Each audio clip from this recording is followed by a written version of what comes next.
Has had a lot of growth over the last few years.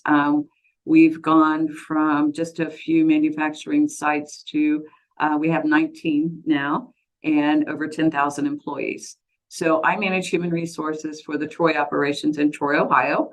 Here at Troy, we have between 300 and 400 employees. It fluctuates a little bit depending on the season. We use TeamSense now every day for our call-off line, and it's working out really, really well.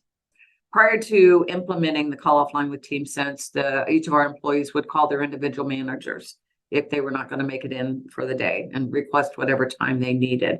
As you can imagine, having to gather all that information from all the different managers didn't give us the quick turnaround we needed on absentee rates and being able to run the lines and so forth.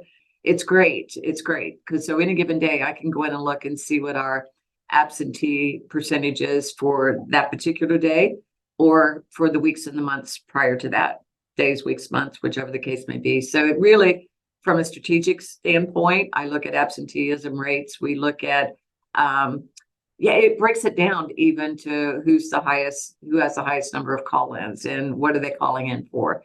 A lot of good data there.